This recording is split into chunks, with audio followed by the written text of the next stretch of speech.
doing this month, and then I'll answer some of the questions I think that have been posed. If I miss answering your question, please raise your hand and prompt my memory again. Usually I have a pen to take notes, and I didn't bring one today. We have done a couple of things this month. I talked a little bit about Athens and the trial project there. We're happy to be able to provide that information and connect you to a resource to deal with some of the blight that you might not like about your trash container. I also want to let you know that we have met with Lime and Uber in recent weeks. Uber is not currently active with any of its mobility options in this area, but they are looking at doing dockless bikes. We also have a meeting with Bird for next week. We provided them in as constructive a manner as possible with a lot of the criticism that we've heard from the community about how those are utilized and operated. We focused heavily on a couple of issues. One is the fact that they are illegal to use on the boardwalk. Motorized vehicles are not allowed there. And we're very happy to see that this week both Bird and Lime have created a geofence in their application, indicating to users that it is a no ride and no parking area. That has been a big concern for our safe team, who they have been personally struck by people on the scooters, and they've also witnessed many accidents and near accidents with the incompatibility of 15-mile-per-hour vehicles and heavy pedestrian crowds. So we also emphasize to them that anything they can do that helps regulate their user behavior. We made a few specific suggestions or ideas for them to consider, but that user behavior is still very poor in many instances. The parking of the vehicles, I think, has improved a bit. There's a little bit better compliance, but there's still a long way to go with those. We talked a little bit about those specifics.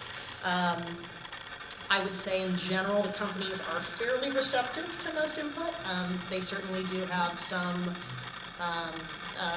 resistance to ideas that cause the customers more difficulty in using them. So we'll be interested to see, but we were very happy to see that they added the geofencing for Oceanfront Walk this week. They have taken out both the bike path and Oceanfront Walk. Both of those areas now are colored clearly on the map, and if you click on it, there's a pop-up box that says no parking or no ride. So we were happy to see that. We hope they'll implement more of those changes. I know at least one of the companies is having a major meeting on this topic and indicated that they would get back to us next week with some additional ideas about what they're going to do to address some of these issues. The City Council also did pass sort of preliminary guidelines for these devices, and one of the really positive things I think they are requiring is that these devices will have to have prominently printed on them something that says that they're not to be ridden on the sidewalks. And I think that's one of that, along with where they're being parked, those are really two of the biggest issues, is that they're being used at high speeds on the sidewalk, and they're being stored poorly. So I think there will be some steady improvements in the area of EV scooters. We also have started participating in Venice Forward. We've been to the last couple of meetings. We are familiarizing ourselves more with the resources available in this area to provide assistance to and referrals to those that we interact with on the street. Some people genuinely want services. Some folks, we are identifying some people who are really vulnerable in the community, particularly and acutely vulnerable. We have already done some referrals. We are kind of like we did with Athens. We are both utilizing the St. Joseph Center, the CES system, Spot 25, and also the new app, Hop LA, and seeing how those systems work and how those referral processes go. So we are becoming more educated about the resources available to help those who are unhoused in our community. And I think on questions, there were a couple. So one, On the bridge housing project, the board cannot take action on any item that is not on our agenda, but I would say, I think I can say this, and I would ask the board to correct me if I say something that doesn't ring as true. Most members of this board were part of the steering committee that originally put together the plan for the business improvement district. And I would say that at that time, and I think the sentiment still carries, the board was really focused on creating an organization that was focused on clean and safe programs. There was a lot of discussion about whether to be all things to all people, and I think the consensus of the group was that the element that was most needed in Venice, that was most lacking, was someone to take sort of a custodial role of the clean and safety on a day-to-day basis. So I would say that the sentiment I heard from the board is that they want to look at most issues through the lens of how they affect our clean and safe programs. The board has not to date had a specific discussion or presentation on the Bridge Home project. I think most of us are following it and have at least a fair level of awareness. I would also say there are a lot of details that are not yet available, and from our perspective, we tend to be very sort of data focused and specifics focused, and a lot of the things that we would want to know in order to figure out how it affects our delivery of clean and safe programs are details that are really not out there yet. So I think we're continuing to look at that and pay attention to that, but the board at this time I don't believe has a position on that project. We're still in an investigative kind of thing on. With that, anyone on the board? Well, I can do a little bit. Because I think initially when we talked about creating a clean and safe team, we knew that if we were dealing with clean and safe issues, they were probably the safest issues from conflict in the community, and we have still had an enormous bit of opposition to simply wanting to clean Venice up and make it safer. So the idea that we didn't step into political issues for that reason made more sense to us, because we could maintain a direction that would be consistent no matter what happened politically, because the eventuality of what happens down here is not always based on the opposition on the for or against. It seems to be a hybrid of both. And to a degree, we're all wearing the burden of what they are attempting or talking about trying to resolve with the bus yard. I don't know what the plan is. I don't think anybody does at this point. I think it's still up in motion, but I think everybody agrees something needs to be done, or else what we're living with is going to be worse than it is right now. And if that continues, then nobody's going to be happy or satisfied with any position they've taken. So our job in the meantime is to start to clean and safe, and you can see that the clean, even in the conversations about the people who are out there, our presence is giving people on the street an opportunity to be recognized and respected, rather than simply pushed aside and made believe that somehow if they're unseen, they're not there.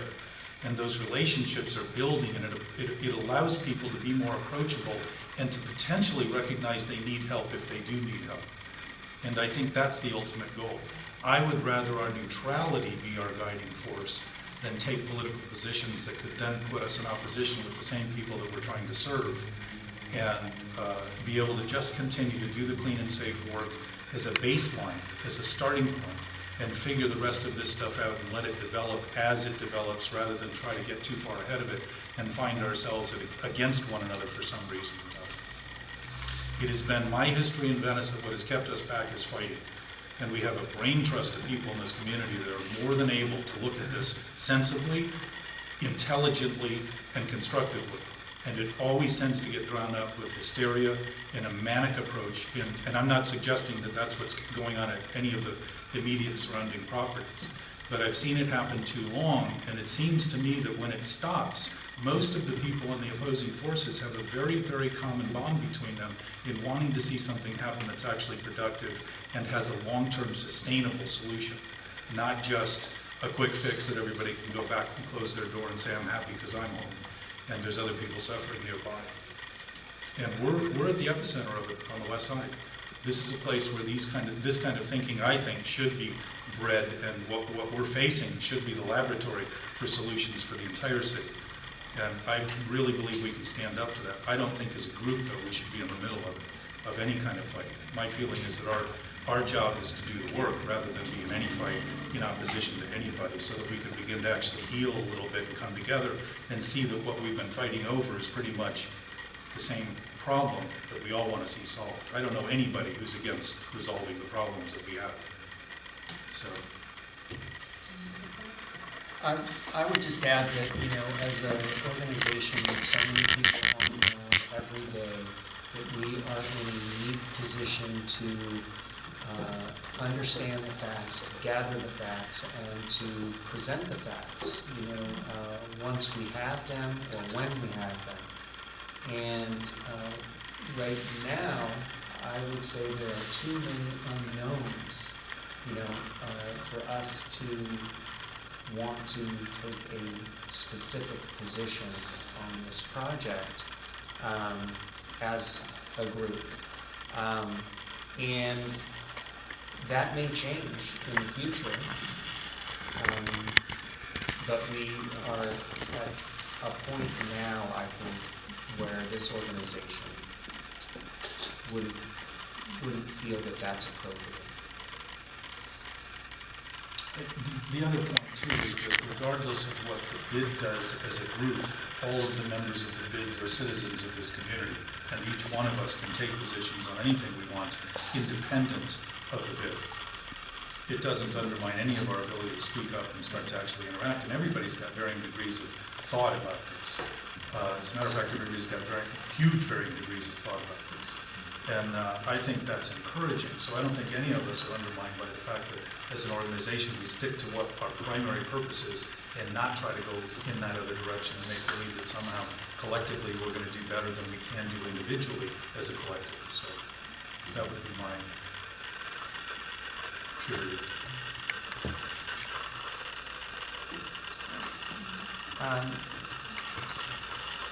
Okay, anybody else know? Then Tara, I'm sorry, the gentleman there, you had a question about services, and could you remind me the specifics? I'm homeowner, not a business. Oh, that's right, what do you do about across the street? Yes. I flag them down, right now I run after them. Hey, can you come clean this up? I have the same question. Okay. I'm opposite the bid, and people leave